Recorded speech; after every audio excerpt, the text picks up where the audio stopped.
Rasul. Qalu, mereka jawabnya apa? Mereka menjawab, hasbuna, cukuplah bagi kami ma wajadna, apa yang kami dapatkan, alaihi aba'ana, daripada nenek-nenek moyang kami. Ya. Awalau kana aba'uhum, apakah mereka juga nenek moyang mereka la ya'lamuna, mereka tidak mengetahui syai'an, sedikit pun, wala yahtaduna, dan mereka tidak mendapatkan petunjuk.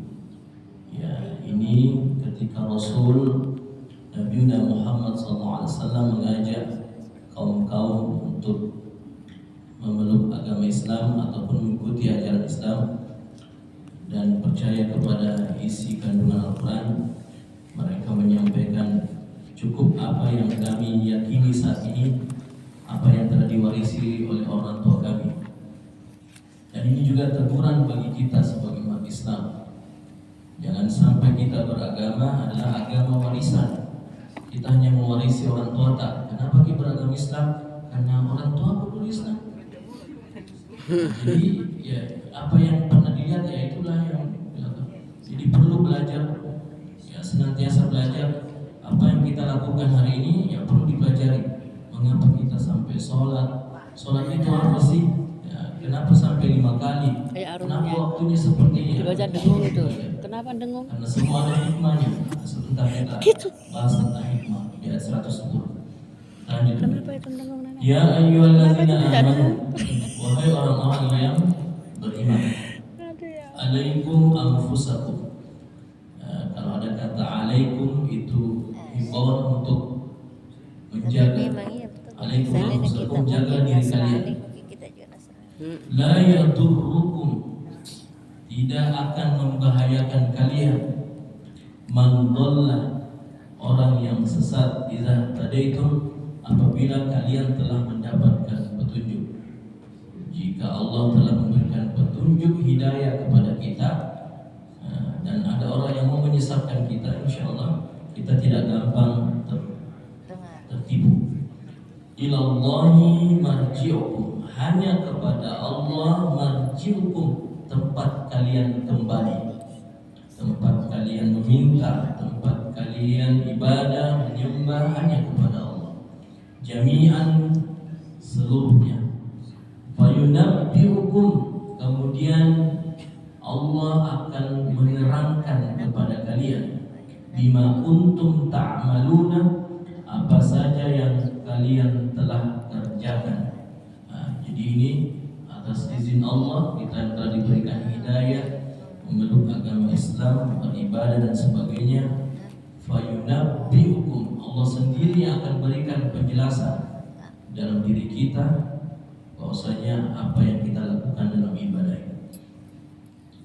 Ya ayyuhallazina amanu, kembali diingatkan kita, wahai orang yang beriman, syahadatu bainikum, kesaksian di antara kalian. Syahadah itu kesaksian. Idza hadara ahadakumul maut, ketika ada salah seorang di antara kalian yang menghadapi kematian. Hinal wasiyati ithnani, pada saat itu dia akan berwasiat. Jika ada seorang yang mau meninggal dunia dan memang Allah akan berikan biasa firasat, kayaknya tidak lama ini, biasanya seperti, dan Allah akan berikan petunjuk untuk memberi wasiat, al-wasiyah. Maka hendaknya ithnani, hendaknya ada 2 orang saksi. Panggil 2 orang saksi ketika mau memberi wasiat.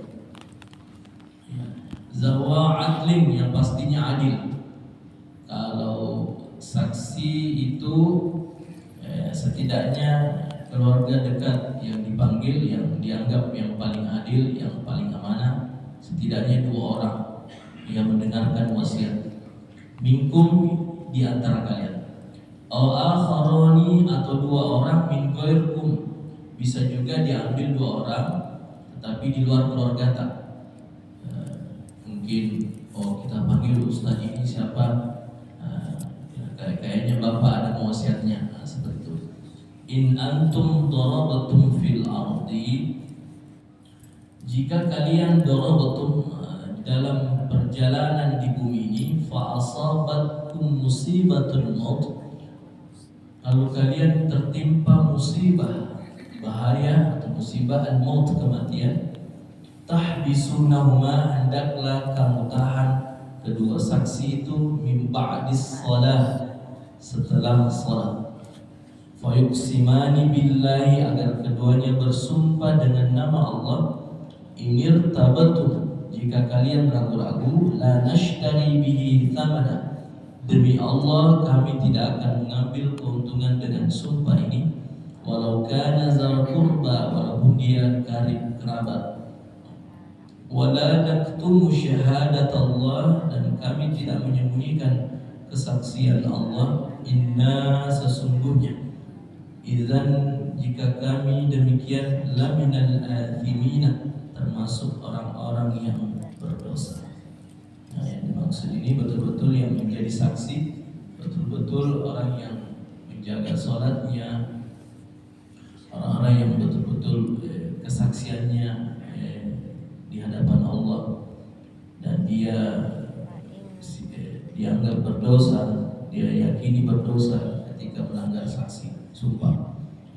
Fa in uthira, jika terbukti ala annahuma, kedua saksi itu istahaqqa, betul-betul berbuat ithman, dosa, fa akharani, maka dua orang yang lain, yaqumani maqamahuma, maka jika ada terbukti saksi dua orang ini melanggar sumpah, maka harus diganti saksinya. Maka yaqumani maqamahuma, menggantikan maqamnya, kedudukan keduanya. Minal ladzina istahaqqa, yaitu diantara ahli waris yang berhak. Alaihimul awlayan, dan lebih dekat kepada orang yang mati. Wa yuqsimani billahi, lalu kedua sumpahnya billah, harus dengan nama Allah. La syahadatuna, sungguh kesaksian kami, ahaqqu, lebih diterima, min syahadatihima, daripada kesaksian keduanya, wa ma'tadaina, dan kami tidak melanggar batas. Inna idzal laminal zalimin, sungguh jika demikian kami termasuk orang-orang yang zalim. Zalika adana, demikian hal itu, adana, sesuatu yang patut, ayat tu, memberikan bisyahada, kesaksian, ala wajhya, dengan yang sebenarnya, aw yakhafu, mereka takut, anturadda, akan dikembalikan, aimanun, sumpah mereka, ba'da aimanim, setelah mereka bersumpah. Wattaqullah, dan bertakwalah kepada Allah, wasma'u, dan dengarkan perintah Allah, wallahu, dan Allah la yahdil qaumal fasiqin, Allah la yahdi, tidak beri petunjuk kepada kaum yang fasik. Jadi sumpah-sumpah itu dikembalikan, maksudnya sumpah saksi yang berlainan agama itu ditolak. Ya, jadi kalau ada yang dimaksud sini, ketika ada yang bersumpah ataupun orang di luar agama kita mau menjadi saksi, itu tidak boleh. Yauma yajma'ullah, hari ingatlah di mana Allah mengumpulkan ar-rusul, para rasul, fayaqulu, dan dia berkata, madza ujibtum, ya, apa jawaban kalian terhadap seruan kepada kaum kalian? Qalu, mereka menjawab para rasul, la ilma lana, kami tidak mengetahui. Innaka anta 'allamul ghuyub, sungguhnya engkau lah yang maha mengetahui segala yang ghaib. Il qala Allah, dan ingatlah ketika Allah berfirman, ya Isa bin Maryam, ya Isa